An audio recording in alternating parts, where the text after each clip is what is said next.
സജ്ജനങ്ങൾക്ക് എല്ലാവർക്കും നമസ്കാരം. ഇപ്പോൾ ഞങ്ങളുള്ളത് കന്യാകുമാരിയിലെ വിവേകാനന്ദ കേന്ദ്രത്തിലാണ്. വിവേകാനന്ദ കേന്ദ്രത്തിലേക്കുള്ള എൻട്രൻസ് ഗേറ്റാണിത്.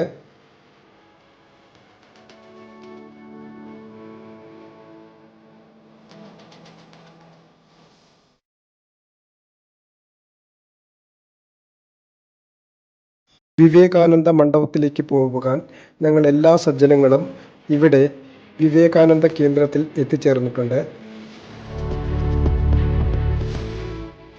ഈ യാത്രയ്ക്കായി ഞങ്ങൾ ഏകദേശം ഒരു 120 പേരുണ്ട്.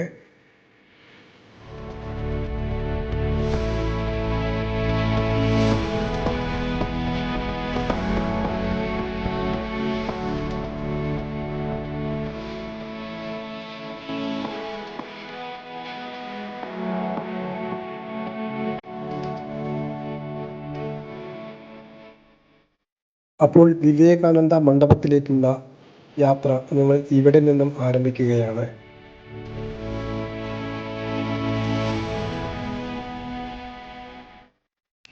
അവിടെ നിന്നും ബസ് മാർഗം ഞങ്ങൾ ഇവിടെ ബോട്ട് സർവീസ് നടത്തുന്ന സ്ഥലത്തെത്തിയിരിക്കുകയാണ്.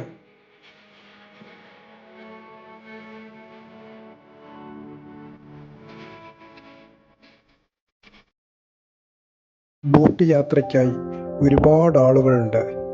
ഞങ്ങൾ ടിക്കറ്റ് എടുത്ത് ക്യൂവിലിത് മുൻപോട്ട് പോയിക്കൊണ്ടിരിക്കുകയാണ്. ഇവിടെ നിന്ന് തന്നെ ആ മനോഹരമായ വിവേകാനന്ദ പാറ, അതുപോലെ തിരുവള്ളൂർ സ്റ്റാച്ചു രണ്ടും നമ്മൾക്ക് കാണാൻ കഴിയുന്നുണ്ട്.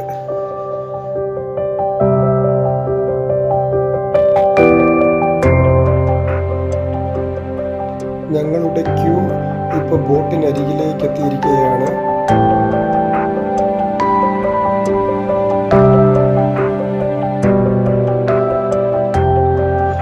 സേഫ്റ്റി ഫ്യൂച്ചറിൻ്റെ ഭാഗമായി ലൈഫ് ജാക്കറ്റ് ധരിച്ച് ഞങ്ങളെല്ലാവരും ബോട്ടിനകത്തേക്ക് കയറുകയാണ്. ഒരു ബോട്ട് മുഴുവൻ ഞങ്ങൾ മാത്രമാണ് ഉണ്ടായിരുന്നത്.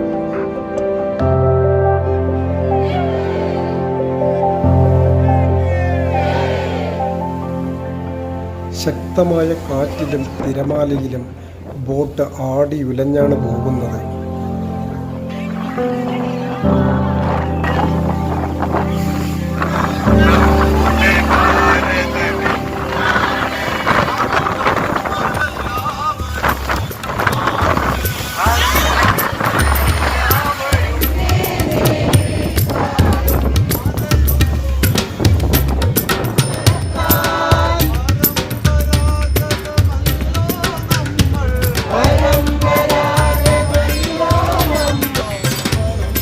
ബോട്ടിൽ രാജേഷ് ജിയുടെ ആവേശകരമായ ദേശഭക്തി ഗാനങ്ങൾ ഞങ്ങൾക്കെല്ലാവർക്കും ഊർജം പകർന്നു തന്നു.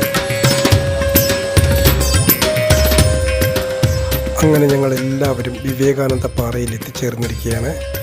ഇനി ഇവിടെയുള്ള കാഴ്ചകളും വിശേഷങ്ങളുമാണ്.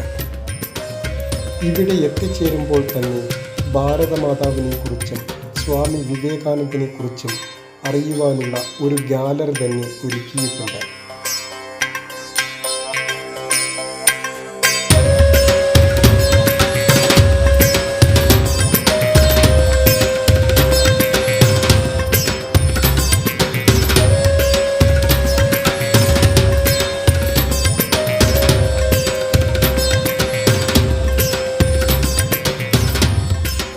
ഇനി നമ്മൾക്ക് വിവേകാനന്ദ മണ്ഡപത്തിൻ്റെ അകത്തേക്ക് പോകാം. അകത്ത് മൊബൈൽ ഫോണുകളൊന്നും അനുവദനീയമല്ല.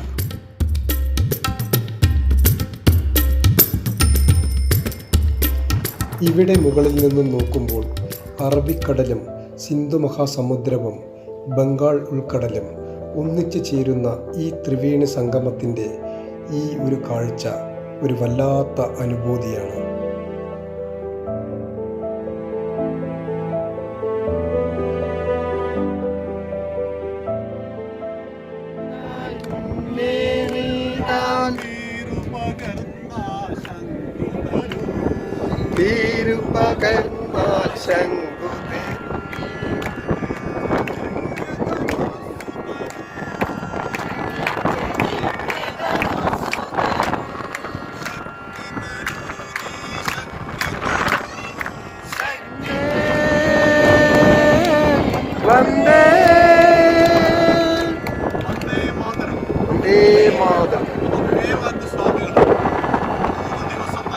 ധ്യാനിച്ചത് ഇവിടെയാണ്.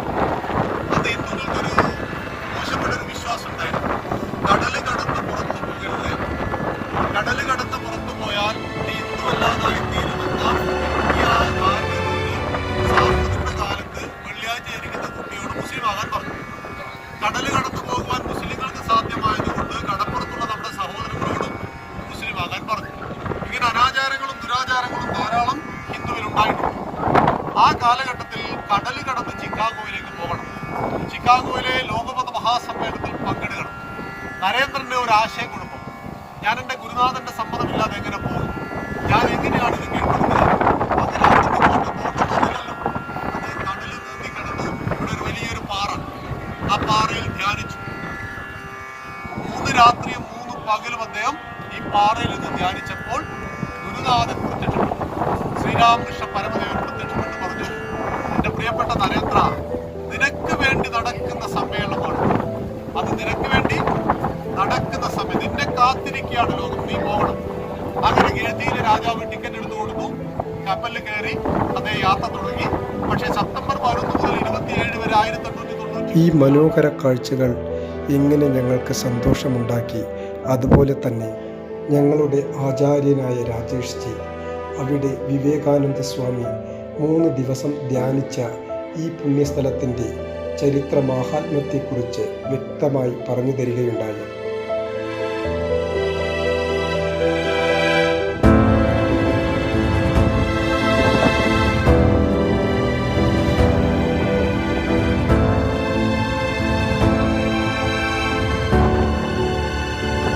അതുപോലെ ഞങ്ങളെല്ലാവരും ഒത്തുചേർന്ന് സ്വാമി വിവേകാനന്ദ സ്തുതിഗീതങ്ങളും ഭാരതമാതാ സ്തുതിഗീതങ്ങളും ഒരുമിച്ചിരുന്ന് പാടുകയുണ്ടായി.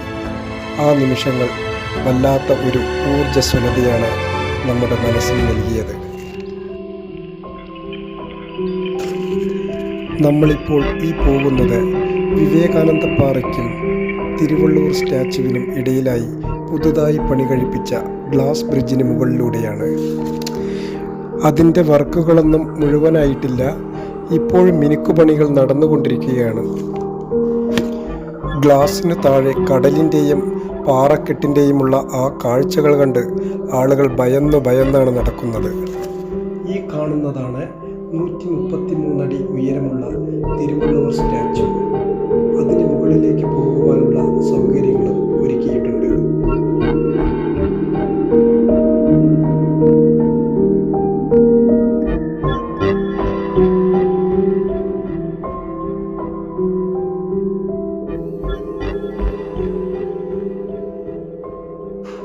ഈ കാണുന്നതാണ് തിരുവള്ളൂർ സ്റ്റാച്യു.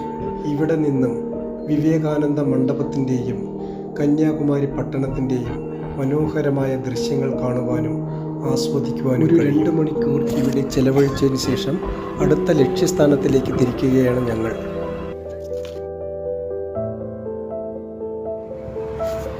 കാറ്റിലെ തിരമാലയിൽ ആടിയുലഞ്ഞ് ഞങ്ങളുടെ ആ വിവേകാനന്ദ ബോട്ട് വന്നുകൊണ്ടിരിക്കുന്നു.